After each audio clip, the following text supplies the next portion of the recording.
You call that an insult, goat girl? Even the tree worshipper could scrape up something better than that. Goat girl? I've never heard that one before, Stumpy. You're not trying. That's a nickname, not an insult. We Iron Fist call our own children Stumpy, you skinny bull. Skinny bull? That doesn't even make any sense. Go back to your drinking, moss breath. At least you're good at that.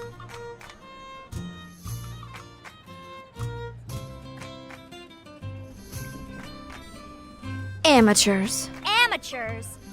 Why, the spoiled princess thinks she's better than us, Kelgar. A bold claim from an academy dropout, seems to me. You two wouldn't know an insult if it walked up and bit you. Well then, why don't you show us how it's done, Fire Hair? Fire hair. Imaginative and biting, with just the slightest hint of wit. Is that really the best your demon blood can squeeze out? Tail for brains? My brains are not in my tail. So, what are they? Right next to it? If so, might want to loosen the back of your pants a notch, because even with the hole, they're obviously not getting enough air. Okay, explain that one to me. Well, she said your brains are next to your tail, which would imply that your brains are in your rear end, and that you breathe through your, Okay, I get it, all right? Little witch. Don't take it so hard. I had to explain it, which means the insult's a failure. But a tankard for effort, your highness. By my reckoning, the Flagons never had a finer table cleaning goblin wench. What, since your mother lost her job? Now don't you be bringing my mother into this. You'd best be careful, you simpering little father's girl, or you'll learn a thing or two about Iron Fist honor and manhood. Oh, you mean the two smallest things in all of Faerun? From what I hear, no woman could learn about Iron Fist manhood from you, Kelgar. What?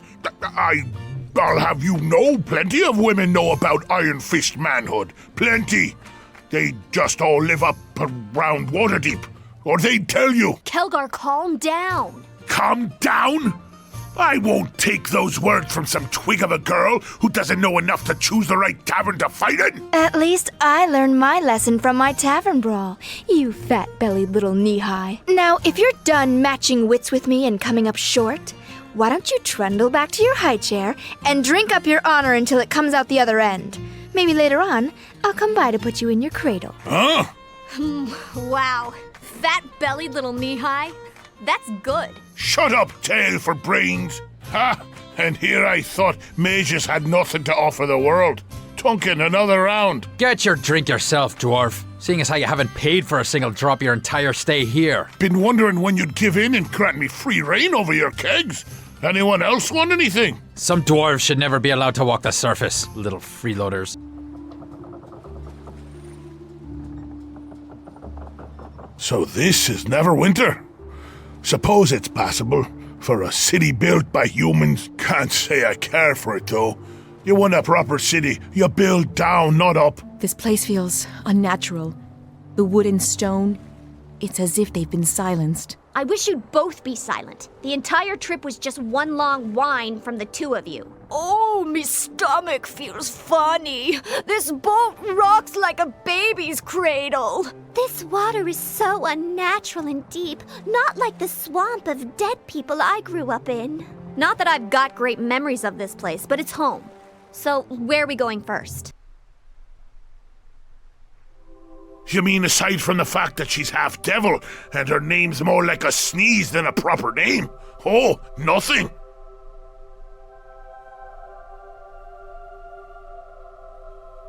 And you're entitled to your own dumb decisions. The sooner she turns her horns in another direction, the better.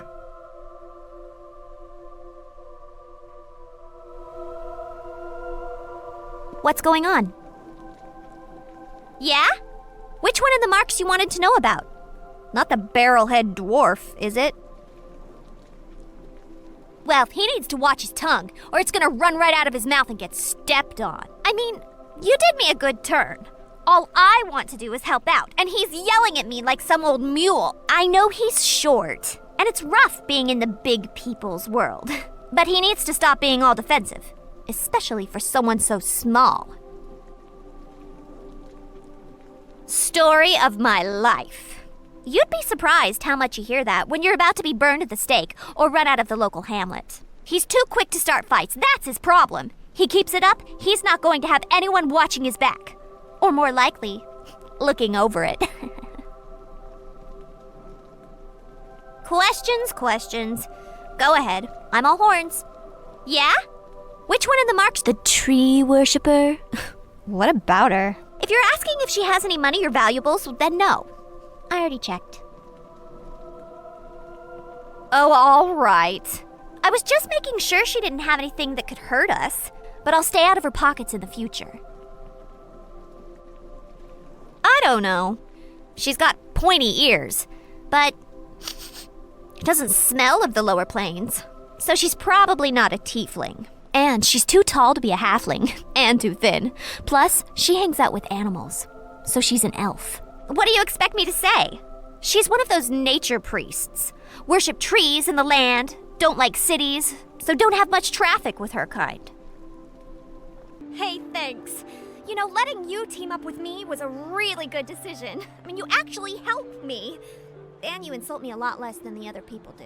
Before echoing our leader's pledge, next time it would help if we knew there were people hunting you to begin with. And why, since they seem to have their reasons. Right. Of course I will. That's all of it, I swear. Anyway, about this mess. I guess the Watch will clean these bodies up. Or maybe there'll be a rain or something. Let's go. Look, Leldon's not going to give up. Trust me, he was my partner. I know him. He's got a soft spot, though. There's this coin of his that he thinks is lucky. He always has it with him on jobs. Couldn't stop playing with it. Real annoying. He's probably got it well protected, too. So I want to steal it out from under his nose.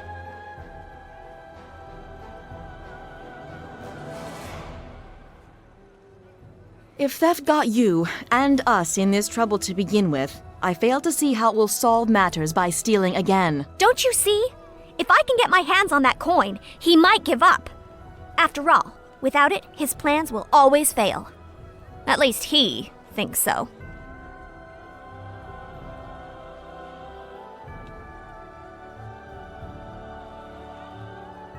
I don't think it's even a plan. It doesn't even make sense. I prove I'm better than he is by getting around his guards and traps. He gets worried, loses his nerves, and the attacks stop. What's not to like? I'll tell you what's not to like.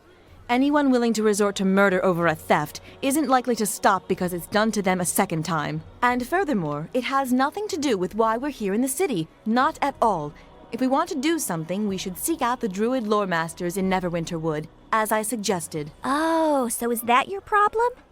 That we're not doing what you want to do? Maybe you haven't thought of this, but maybe there's a reason you haven't come across any druids. Have you thought of that? Maybe they're all gone, or in hiding, or they just gave up their duties, kind of like you have by being in the city. I mean, why are you even here? Huh? Why?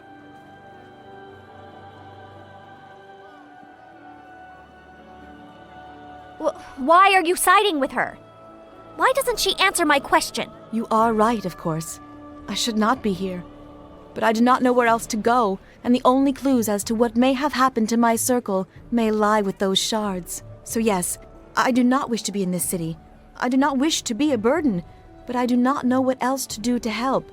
All I can think of is seeking out the druids in case they know what we can do. But I will go along with whatever our leader decides. If we help you, so be it. If not, then I will stand by that decision as well. Well, all right. Maybe I wasn't explaining it well enough. But if we grab that coin from Leldon's stash, well, at least we'll have something to bargain with. He really likes that coin. All right, I agreed to let you bring me here. Now I want some answers. What happened at my farm? Who were those creatures, and why were they after me? Shandra, we realize this is difficult, but your life may be in danger. And I swear to you, we are trying to protect you, not make more trouble for you. Oh, all right, sorry. Guess the whole thing's hard to take all at once. A little paladin charm sure calmed her quick. How many enemies do you have anyway? There's almost more than I can count. There's a surprise. Watch it. My mother told me she knew him as a young child. She said that Jarrow would cradle her and sing to her, and she would pull at his beard. Tell your mother to keep her distance from me, lass. Grobnar, you worthless half-man. Strike up a tune. before I strike you. Of course, Sir Bishop. It so happens I have just the tune. By the way, I've decided it would be in both our interests if I stay on with you. I'm hurt you would value our friendship so lightly. I don't need more money. Traveling with you is the most fun I've had in years. We don't need any more of your help. Why don't you let our leader speak for herself, Paladin, without you speaking for her, huh? No, there's no need, Bishop. I'm sorry for before. But you've done more than... Oh, come now, Duncan, I still owe you. And what better way to make it up to you than watching your kin here? After all, a debt is a debt, all the way until the end. Isn't that right? I hate to ask, but what happens now? I can't go back to my farm, ashes and all. Why? Because we need someone who's easy on the eyes. That's what I'm here for, I believe. If Shandra agrees to travel with us, the danger might be greater than within Neverwinter's walls, but that is not certain.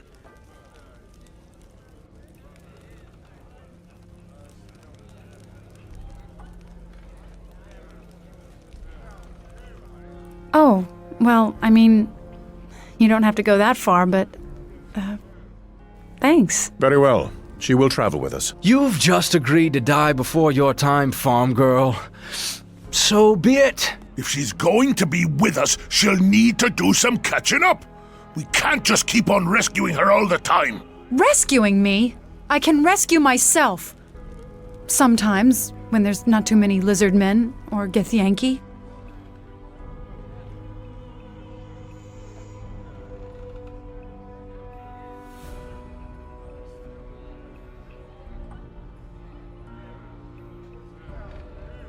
Well, I know enough to use a sword, and I can handle myself in a fight. I mean, I'm no spellcaster, but if you need an extra blade... I admit you've rescued me twice now, and if you're going to help teach me to survive these attacks, I accept. But there's some things you're going to have to accept too. I don't like being left behind, because whenever you're out of my sight, suddenly all this trouble starts happening, and I'm really tired of it. So, look. I won't try to get in your way or anything, but I don't want us to part ways again. I've lost too much already. You're not leaving me behind, all right?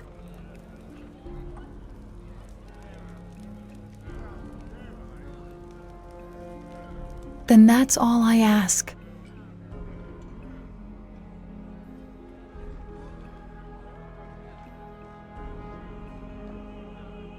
So the farm girl's going to join our band. Good. We need someone to make up for the paladin, or at least to catch arrows if Grobnar's already dead. For now, I say we crack some of those kegs and drown the flagon in wine.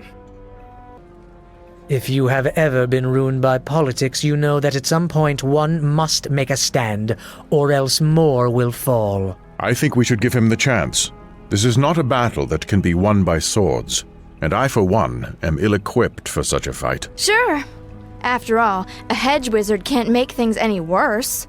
Maybe all that digging through books might prove useful. If we need to burn down Luskan, then perhaps we shall seek you, Quara, but your ignorance will cause more damage here than you know. Luskan is not ruled by men, it is ruled by magic, by the masters of the towers, and if they have decided that you are to be delivered to them, then... So, let them try. Whatever spark of magic you think you have, you idiot girl, they will bleed from you by demon, spell, and curse until even your father won't be able to save you. And I suspect that what they seek may have consequence beyond you, beyond me, for much of the realms. All right. I mean, I know I haven't been around you as much as, say, Kelgar Idiot Fist. Hey! Calm down. Monks aren't supposed to get sensitive about things like that. Well, Iron Fist monks are.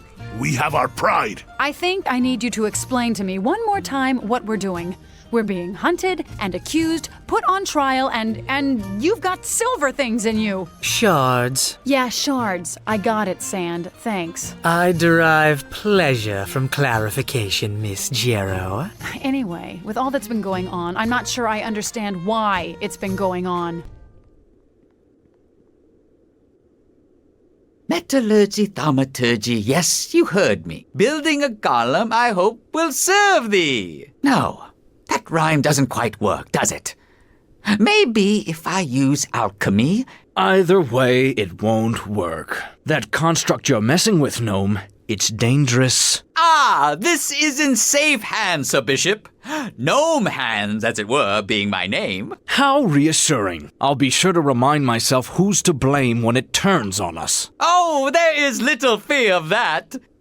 I think. Any accomplished craftsman takes care to put safety wards so that they might command their own creation. That's as comforting as leaving the village idiot in charge of a trebuchet. Oh, come now. That's hardly a proper analogy. It's more like leaving the village idiot in charge of a huge savage, nearly unstoppable wolf, who can only understand simple commands like kill, or stop killing, or, oh no, put both halves of that man down this instant. But really, this blade golem is such a gentle, unassuming creature.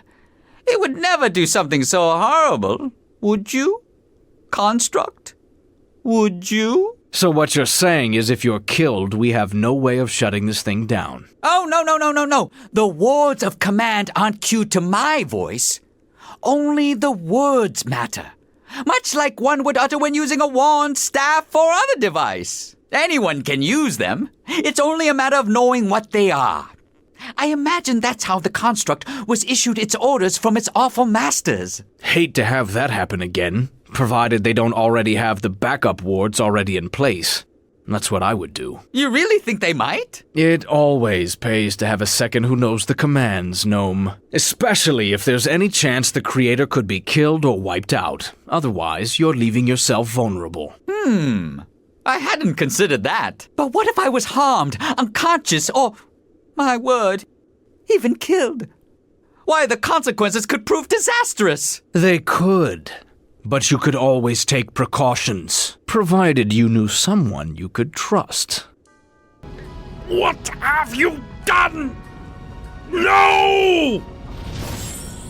Tell me he did not just run from us. Oh, he's really making me mad. Know that we must follow that one.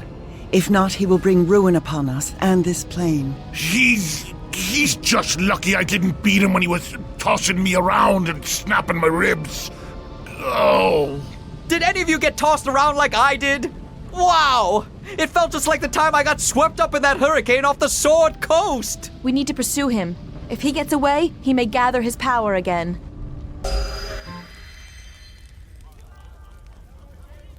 So that's Amonjero. Not dead after all. Glad we made sure of that before running into his labyrinth of demons. Yes, he is alive, and he is much more powerful than Tales ever indicated. More powerful than some wizard, anyway. More powerful than you, Quara, and you would do well to believe me. So what now? We imprison him? Throw him to the watch? Tell me you're joking. He'll send the entire district to the abyss and then he'll come after us. Justice must be served. But I am not certain he would find justice within Neverwinter's walls. We could throw him off the docks. I say we get what we need from him, then take care of him. No one needs to know. He murdered Shandra Jero, and he must answer for it. But we will not answer murder with murder. I'm sorry. I still don't understand what went wrong. If only we'd had some way of getting to her in time. There is no sense to be made of it, Grobnar. Now we must simply accept. It is our leader I am worried about. The will of Amonjero is broken, and this makes him dangerous. But no, it also makes him of use. They're the Wendersnaven. They exist, even if you can't see them with the eye, or touch them. They see all, know all, and have incredible powers. If they are on our side, we have a good chance of winning. Oh, really? And how do we find something you can't see or touch and most likely exists in your head? There's 2 sages at Port Last that are said to know something of the Wendersnaven. We could ask them. Then it seems we have a number of roads open to us, and an army to build.